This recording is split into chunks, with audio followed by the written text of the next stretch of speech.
you check the children. Show a little massive. Hi, I'm Chucky. Wanna play? Sometimes that is better. You're gonna need a bigger boat. What's up, everyone? Welcome back to the Horror Show. I'm Cecil Laird, Over the Wolfman. and we are here to review a movie that we were both very, very excited for. And if you couldn't tell by his moniker, this is clearly something that Robert would be excited about. I'm Yes. surprised you didn't bring your eyes to do this review. I did. They're in my backpack downstairs, and I was literally just thinking about that as we were doing this. I'm like, oh fuck! Thumbnail. I never put my eyes in. And I That's brought all right. them specifically for this and everything. I mean, we can redo it if you want to go put them in. It's too late. It's too late. So we're committed. yeah, we're doing this. So, guys, we're here to review Werewolves, 2024's Werewolves, which, honestly, after watching the movie, they should have just called it Supermoon. Because Werewolves is really generic. Yeah. Although, it's accurate. But here's the thing, though, is But still. originally, the original title, when it was first announced, was called Year 2. That's even worse. But that's the thing. Year 2 and Werewolves are both generic. Supermoon is at least kind of interesting. To a point and everything like that, but at the same time, at least with today's masses, you kind of have to be a little bit more direct in your title. I think But not that's also why generic. they changed it from Year 2 and went with Werewolves. I mean, yeah, Year 2 would have had me think it was a sequel to that Jack Black, Michael Cera movie. Yeah, that would have been bad. Yeah, not good. That would have been bad. Was that called Year 1? That was called Year 1, That was called Year 1. Yeah, Yeah. so there you go. Yeah. Anyway, let's get into this. We'll do this review like we do all of our reviews, starting with our overall thoughts, then we'll get into the story, the acting, definitely the effects, all of that good stuff in turn. And I'm very curious what Robert's ultimate thoughts were, but I'm going to go first on this because I feel like... So here's the way I felt. I feel it was fun. This movie is basically the Purge with werewolves, and I like that. I like the premise, and if you buy into the premise, then great. If you go into this like on a Fast and Furious level, then you'll have fun. If you go into this expecting anything deeper than that, you're gonna miss. But I mean, it's a movie about like a billion people in the world turning into werewolves all in one night. But on a Purge 1 scale, not Purge 2, not Purge 3 or 4, because that scale got bigger and bigger. This is a Purge 1 scale film, but that doesn't mean it's bad. It just means it's a little smaller because, it's a big concept, but they only have so much money for this first installment. I could definitely see a sequel to this getting bigger and bigger. I would love to see a sequel to this. Yeah. And obviously, like, this is an independent film. This, it was raised by them. The trailer was cut by the director. And Too few people in the theater, I gotta be honest. Too Honestly, few people. no, yeah. It was a Thursday night and everything kind of thing. But it's opening Thursday night. It is true. When I bought the tickets about 6 hours, about 6 hours before the film, the 5 o'clock showing had 5 tickets sold, and the 7 o'clock showing, which we did, had no tickets sold. Yep. And when we walked in, there were 3 other people in the theater, I think. Was it 4? 4? Okay, 2 groups of 2? Yeah. Okay, yeah. So yeah, unfortunately, it's not going to get the buzz or the press that it probably deserves because, again, so continuing with what I was saying, like, it is a very surface level movie. It's kind of puddle deep, but it's fun. Like, I had a really good time with this. I loved the effects because outside of a few shots, it was all practical. And I, as a horror fan that grew up in the 80s and the 90s, practical is where my heart belongs, and most horror fans, hearts belong to practical. Oh, absolutely. And this was just so much fun. It did have its shortcomings. The script at times was a little bit rough, and a couple of the things were just super convenient, like that kind of thing. But and there was some logic missteps, like it kind of broke its own logic a couple of times. Yeah. But I didn't care because I was having a good time. Well, exactly. So that's my overall thoughts. Exactly. I know. I'm just kind of touching on those last couple things is those few script continuity issues and things like that didn't actually pull me out because, again, going back to if you go into this movie, expecting Hamlet and shit like that, you're gonna be very disappointed. It is what it is. It's an action horror movie.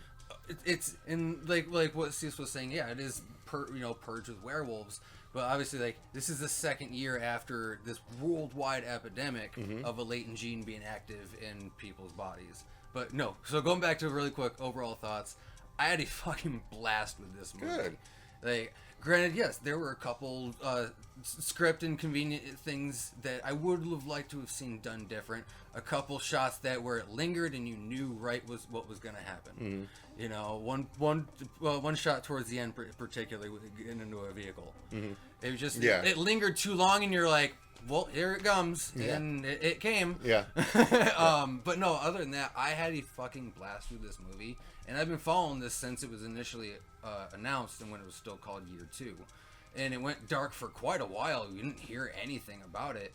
And then it resurfaced with all of this new buzz, all these shot stills from, well, the first one we got of one of the kitchen scenes with the werewolves when we first got to see the practical effects of it. And it looked fantastic. And it just amplified my excitement for it. And this was definitely my anticipated movie of the year. Again, I could definitely go see this movie. It was a shame that the theater was as empty as what it was. Because this movie definitely deserves the eyes and the attention, especially for being the independent filmmakers, what they are and everything, and what they were able to pull off. Like the work with Alec Guinness, what he did with these wolf effects was amazing. I was like, Alec Guinness? Yeah, I know. So I know. It's been a long night, guys. Yeah, a long day. But yeah, other than we'll get into those effects later. But other than that, overall thoughts, I had a blast with this movie, and I knew what it was going to be. Like, I didn't expect anything more, and I didn't expect anything less. Yeah. But again, like I said, there were a couple conveniency issues and some script continuity issues that I'm like, okay, I can look past it. It would have been kind of nice to see it. Tighten it up a little bit. Tighten it up and clean a little bit and everything. It's like, okay, we got to do this, and all of a sudden, boom, we're out here doing this. We're like, wait. Where's this whole section? Yeah, I have a few things that we'll get into. But yeah, so let's dive deeper. I mean, the story is very simple. The story is, again, it's the second year where, a year ago a supermoon appeared and 1 billion people that were in the moonlight had a latent gene activated and became werewolves. And it was like a crazy night that was terrible for the world. And now they're like, the movie starts out on the day of the next supermoon, and I loved that. Like, Same. It was like 15-20 minutes before the shit started to happen. Oh yeah, no, this took place in a full 24 hours time span. Yeah, basically. I loved that because it didn't I dug that stop. too. I was like, wait, are we gonna get a first 15-minute supermoon, and then they're gonna go forward a year to the next? But no, it was all that one night. So I did like that. But yeah, it's essentially Frank Grillo and his family, his brother's wife and daughter, that he is trying to protect, and then he also happens to be like a military scientist of some kind that is trying to help find a solution to the problem. They've basically developed the most creatively named thing ever. Well, if you Moonblock. No, don't give it away, shit. Because don't give it away. Like, sorry, I already did. But here's the thing, though. So on the bounce back on that, the fuck we call sunblock? I know. I realized. The fuck are we gonna call it lunar block? I mean, yeah, it doesn't moonbeam block. Doesn't need to be that creative, I guess, when we all use sunblock. But it was like the way they set it up. It was like, we call it Moonblock. It was like, wait. But honestly, you can't we call it space and not have it cooler than Moonblock. Yeah, but Lou Diamond is throwing down some serious drama here. Yeah, it is, right? Lou Diamond Phillips. And honestly, okay, so real a bearded Lou Diamond Phillips, honestly, a silver fox. Yeah, Lou honestly, Diamond Phillips, kind of, I was loving me some Lou Diamond in this. Yeah, he was doing great. I was enjoying him anyways. He's a great actor. Yeah. So anyway, he basically is involved with this military science thing trying to test Moonblock, and then things go wrong and he has to try and make it back home or make it back to his brother's wife and daughter to help them. After setting up the house with all kinds of defenses before he goes to do his thing. And so it's very much the Purge 2's Frank Grillo's arc. You know, he's got to Yeah. he's got to get from one place to another. Yeah, literally, he has You know, to. like you have to again, it's a very traverse the city Yeah. through basically vigilante dog hunters, if you will. that and werewolves. and werewolves. So it's your purge fight for survival kind of thing of getting back to your castle and your domain kind of thing. Yeah. But it was a fun ride with that start from A to B, because again, you had a couple of those breathing moments, but for the most part it kept a very steady pace. Yeah. I would say that I had issues with the pacing, except like the breaks that they took were breaks that most movies would take. Yes, absolutely. You know, so it's like I couldn't fault it for that. No. But yeah, it was engaging the whole way through, and I did want to see, like, it was like a foregone conclusion where we were gonna get for the final act, you know, obviously, but it was a matter of like, okay, how do we get there? And it was fun enough. What saved it for me especially is the effects and the werewolves and stuff. And I was worried for a little while. I was worried we weren't gonna get, like, it felt like for a bit that we were getting a lot of werewolves but not a ton of gore. I was in that same boat. And then too. in the second act they started to do more stuff, and I was like, okay, cool, here we go. Did. Yeah. I still feel like it could have been more, though. It could. I feel like there should have been more honestly, torn off limbs and stuff like that. On that aspect, let's go into the effects segue. That's fine. I mean, yeah, the effects were well done. The effects I just wish there were more. Exactly. more gore kills. Exactly. There was tons of wolves, which I love. The practical effects for the werewolves were fantastic. They were awesome. But absolutely, I would have liked to have seen a lot more mutilation, mass carnage and mutilation from, because again, they make the comments of, you know, they're as what wolves are, they're pack hunters. Yeah. So it would make sense that you wouldn't necessarily, especially with now everything being as closed down, so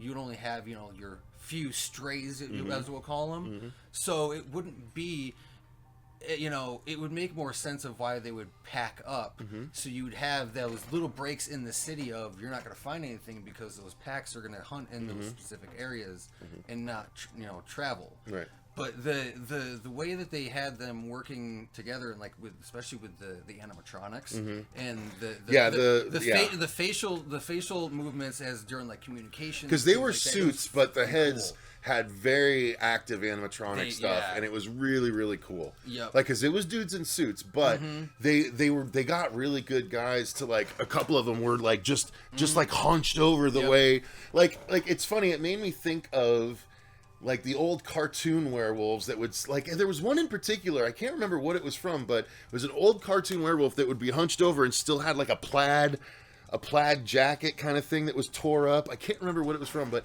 it's that hunched over werewolf look, and it was really cool. And then what was cooler is that sometimes they would, like, stand up straight and become that much more ominous, and I was like, that's fucking here's the cool. nice thing too. They had fun with it. That nice blend. Again, this is what we've talked about, and I've said, Cecil said before, is your practical effects are your breadwinners with your CG enhancements. Yeah, which is what they did very well with. I didn't see a ton of CG enhancements. I saw some gore, but here, not there was a couple, especially during one of the city fights with the minigun.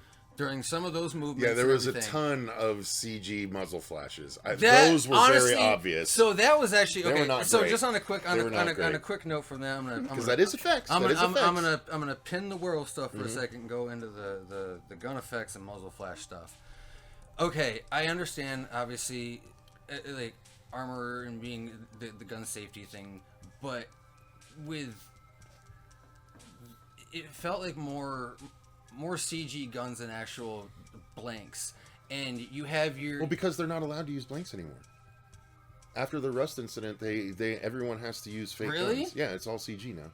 Oh, that dirty bitch. Yeah. Ah, oh, what a bitch. Ruined it for everybody. And fucking Baldwin. Anyways, okay, well, that's a bummer then. But here's the thing, though, is even with then, but you still can have your CO2 power air guns, which still give you that natural recoil. Yeah.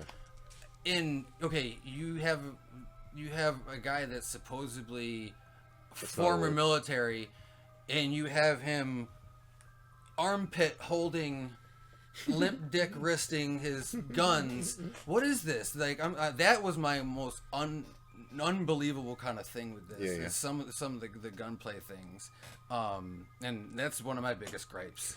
I mean, you got to just imagine, though, it's probably a bunch of dudes that don't handle guns that often, that are just trying to be cowboys. Well, I get that. For your civilians, I'm just trying to explain it away. For your civilians, I understand that, but for whom I'm talking about, he should not have been handing it like that, especially if he is former military. It was, and I'm not talking about Frank Grillo. Oh, you're talking about the neighbor? Yeah. Oh, okay. Yeah. Oh, yeah. Well, we've seen him in the commercial, in the trailer. Yeah. He was my biggest. That was fun too. I actually liked. Yeah. Well, because again, that you're gonna have those types of characters, and by the way, he's that person in the squad that gets the squad killed. Yeah. He is the badass. No, but he did make for a striking appearance. Oh, honestly, I enjoyed. It was fun. Where it went, and that was actually one of the spoilers. As soon as I saw the paint, I was like, "Oh, we're gonna see that." Yeah, in a different way later, for sure. It was fucking cool, and the vest especially. Yeah, that was really neat. That was a really good design. But that's the thing, though, is that's in that on that purge level is like you're gonna have those vigilante, wolf hunters and everything that are gonna go out there. It's just good old boys, dude. Exactly. Yeah. Exactly. It's good old boys that think they could do it. Yeah, and they'll get torn the fuck up. That's one of the most enjoyable things I had about this movie is, it's that realism. It's like, well, fuck, dude, if this happened, like, we would be fucked, and this is exactly all I could think the whole time is like, you wouldn't have prepared a better hiding place? Like, build a basement. Don't even get me started. Hide in a closet, bro. Don't like even they get said. started. If the werewolves didn't appear to have such powerful senses Thank they you. would smell people Thank out. you. Like, you could have just hidden in a closet and been quiet, and you probably would have been fine. But like, no, like it was a little bit weird. Like there were some plot armor issues that and one of the issues I had. Character wise, because this is part writing, part acting. We'll come back to the effects. Yeah, we'll come back to the effects later, but. Like the wife character, right? The sister-in-law. The sister-in-law. Yeah. Like, the problem I had with her is that she went she went from fucking super up and scared down to Sarah Connor to back super scared again. Yeah. To kind of Sarah Connor to super scared again. Yeah. And it's like, what are we doing here? That was one of my biggest issues, and honestly, like she honestly was my weakest, I think, for character. But I don't think it was her. It's not her fault. No. The actress did what she could for it, but the writing. It was the writing on that one. That's script issues. That's script issues. That's some of the things with that. But other than that, like, everyone, like, they did play their parts well. Yeah. There were a couple odd screeches from the daughter that kind of were a little premature and out of place. I didn't bump into that. There was one particular shot is like we were coming down the hallway and it zooms into the living room and she's sitting on the couch and all of a sudden she's sitting there and then she just freaks. Oh, I know what you're talking about. Yeah. And that was like, I'm just like, it didn't really make any sense, but also that's directing. That's not directing and editing. Partially, yeah. You know what I mean? Yeah. That's not. But the here's the thing, though. fault. It's like, they kept emphasizing on the fact of, having to be quiet and be quiet. Yeah. Stay out of the moonlight. Why the fuck you shooting holes through your house? Yeah. Yeah. I also got the vibe it was a 2-story house, and then it was a 1-story house. That's what. I guess from the outside it did look. like it's just a 1-story. It's just a wide layout and everything. I don't know, for whatever reason I got a stairs and upstairs vibe, but we never did. No, we never saw that. So what I want to get into though, I want to segue into. Think about it though. Their roof must be very thin. Very thin, like sheet metal. If you're putting even if buckshot or whatever like that, it's not gonna go all the way through. No. And it's definitely no attic in that house. No, God, definitely no attic. There's fucking some 2x6s and rock walls. Yeah, like, I'm telling you, it's sheet metal. Like, that's it. But I do want to segue into the filmmaking and the editing here because. So I had some issues with spatial stuff in this movie. Like it was no. It was hard to tell where people were in relation to the other people in certain scenes, except for that one scene where the good old boys with the minigun were. I feel like they did okay with that. Yeah, but a lot of times there were times where they didn't really give you a wide to place everyone in the scene, and so you're kind of having to fill in the gaps yourself a little bit. And that was a little frustrating for me, which is also partially editing, right? I don't know, maybe they got the coverage and then it just wasn't put together that way. But I had a little bit of an issue there, and but otherwise, I did like a couple of shots towards the beginning. Oh no, you know what it was? It was the trailer for Wolfman that I was noticing the cool camera work. And I wanted to mention it to you, and I was attributing that to Werewolves. I was like, it did have some camera work that was cool, but no, that was the trailer for Wolfman. No, what's funny, it's like, with that, is the only reason why we noticed it is because it was on a bigger screen. Yeah, well, we'll talk separately about that. Yeah. But anyway, so yeah, overall the camera work was kind of basic. I did like a couple of the shots, like through the hole in the door where it's just like the eye and then the mouth of the wolf and stuff. Oh yeah, they did do some cool shots. They were honestly. I have to give it credit. It was very Jurassic Park on that. Yeah. That was exactly what that was. Oh yeah, there were. That was the raptor. Yeah, like, there were some nostalgia then... nods that I had noticed throughout this movie that I greatly appreciated. So with how they shot this movie, I did enjoy it. There were a couple, like, at least with some of the action shots where you got that shaky camera effect to give more of emotion during your fights kind of stuff. And there were a couple. I don't always like that, but it didn't necessarily bother me. It's just I wanted to have, again, more of that wide shot so I could see a bit more of the scene, especially during a couple of the attacks, because they were so close up. And it's like, yeah, it's cool. I want, like, give me those close ups for, you know, the attacks and the gore and everything like that, especially of a neighbor in particular, where it's like that was a brutal scene. Like you felt bad, but like they showed, but they didn't show enough. Right. Yeah, I agree. And that was like cutaways. It was a lot of cutaways and everything, especially like the convenient cutaways, which again I will contribute more onto budgetary stuff. But at least make up with that with your sound design. With, you know, let me hear, you know, the body being eviscerated. You know, if you can't necessarily show it, just let me hear it so my mind can make it up. Yeah. And that was kind of some of my issues. And like, again, it was more so just like too many of the close-up shots, especially with our werewolves. I wanted to see a little bit more of our clear, crisp kind of, you know, wide. There was a lot of them towards the end. Yeah, there was actually a lot. Like, they never shied away from the wolves. Saw a lot of wolves. So one of my favorite shots actually with what they did was during the tunnels, and there was a drop down.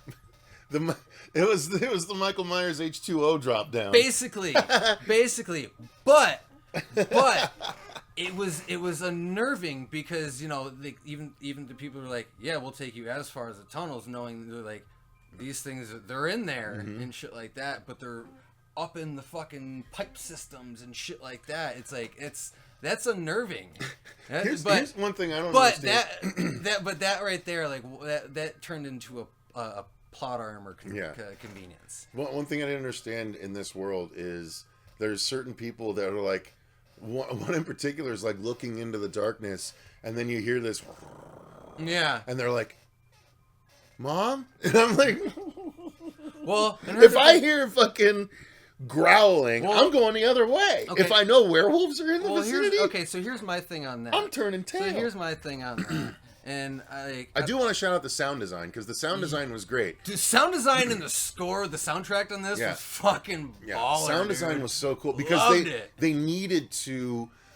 I had an easier time placing things in the environment because of the sound design than I did because of the in cinematography and editing.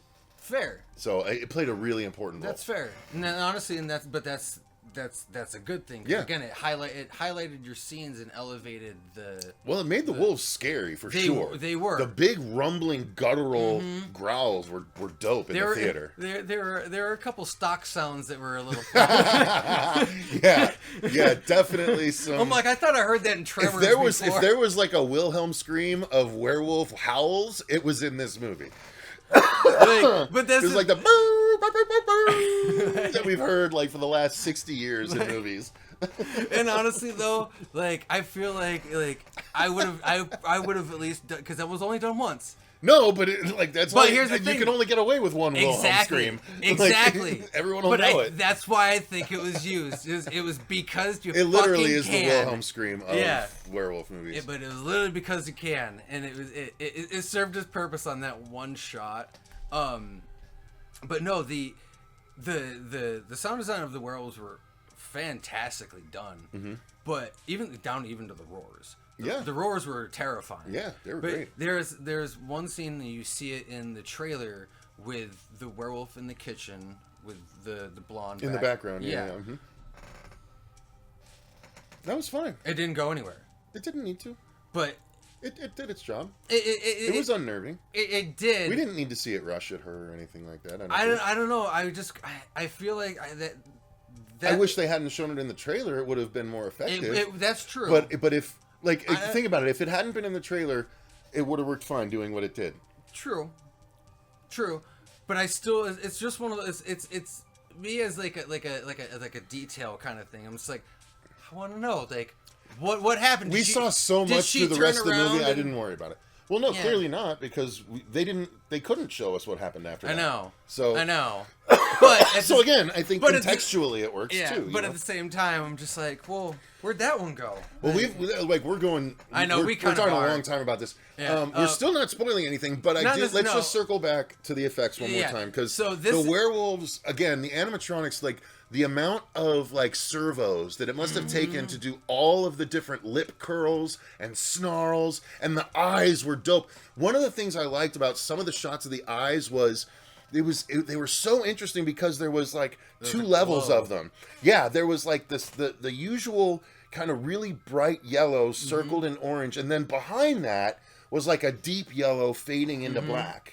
Well, and it felt like almost like two sets of eyes. Well, and it was if you notice so too, cool. in a couple of shots, like they would pick up like say if like they were running, they would pick up like the reds, and you'd have almost they had the dog eye glow exactly at times and stuff. Exactly. Yeah, it was really sweet. Like those little details, kind of like the Salem's Lot vampires. Kind of, yeah, yep. But no, those small little natural details, yeah, they were cool. Will sell your creature so much. 100%. But yes, absolutely, going down to the small little snout twitches, the lip curls, the ear flicks, the brows, and just those, they worked so well. And how that nice little blend of you showed them, but you didn't linger too much, and you didn't overlight them. Yeah. That like it was very well lit. That is true. That's a good thing to point out. Very well. We lit. almost never touch on lighting here because it's not always a factor to consider. That's but true. It's definitely necessary in a lot of horror movies. But this movie, it relied on a lot of heavy flame shadows colors. And heavy flame colors. Yeah, flame colors were heavy in this movie, but it worked so well with the moving lights and the shadows, and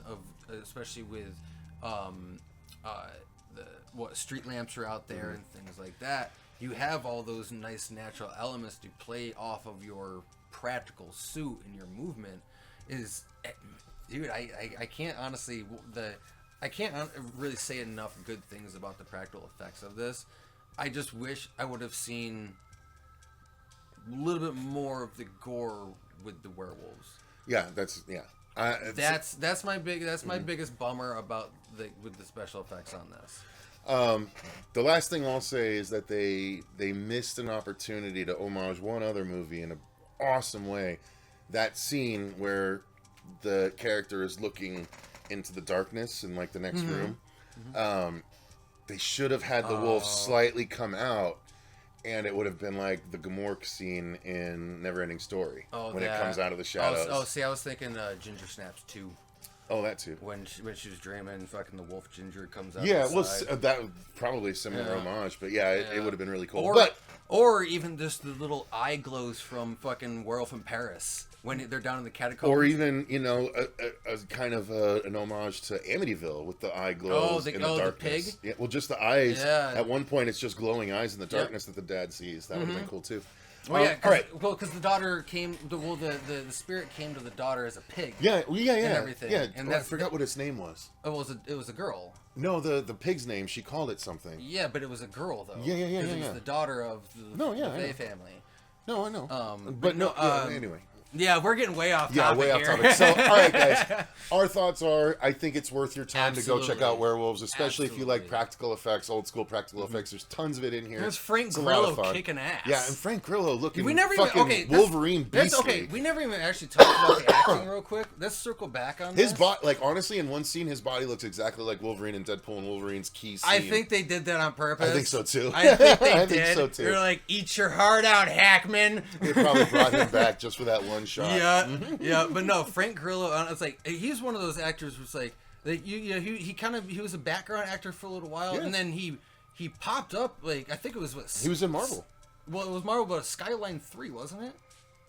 Wasn't he in? Wasn't I can't remember. He was probably in one of them. But one of them? But yeah, that's where I really took notice at him. For me, it was the Purge 2 and Okay. and yeah, the Marvel movie because he played Crossbones in Marvel. Oh, he did. Yeah. Damn it, I forgot Yeah, about that. he was big in the Captain America movies. Yeah. I forgot about that. But yeah, no, like I'm glad he's finally getting like that recognition like he deserves because he's a solid action star. Oh yeah. He really is. Dude, he's got that good dramatic chops, especially with the acting that he had with the niece. Yeah. Like it was very nice. Oh yeah, that was pretty and good. like It was just funny. The first time we see him, he's like setting up a sheet of plywood with nails in it, and he like looks down, and his veins are popping out of his arms when he's just like looking at stuff. I'm like, that dude hasn't drank water in like 36 hours. To get that vein popping. No! Like, holy shit! No, they're like we are dehydrating. Dehydrating the fuck. You're gonna look like a fucking raisin in this shot, Same thing we bro. did with Miko. I didn't dehydrate him. Well, no, sorry. He basically he did it to himself a little bit. He wasn't vein popping crazy. No, but though. he definitely. This was nuts. This was like he dehydrated a little bit, for that scene. But still, But yeah, that's how they do it. If you guys didn't know that they have to dehydrate themselves for those specific shots. They make the cast not drink water for at least 'Cause it makes those veins 24 pop. hours. Yeah. Tighten that Yeah, skin. you gotta have super tight, and you gotta work out and get that pump. And they're like, "Action, motherfucker!" Yep. All right. So, Anyways, thanks for watching, guys. go see this movie, Frank Grillo versus Werewolves. Thanks very much to our patrons for supporting the channel the way that you do. We greatly appreciate it. And until next time, I've been Cecil Laird. Robert the Wolfman. And remember, stay Stay scared. scared.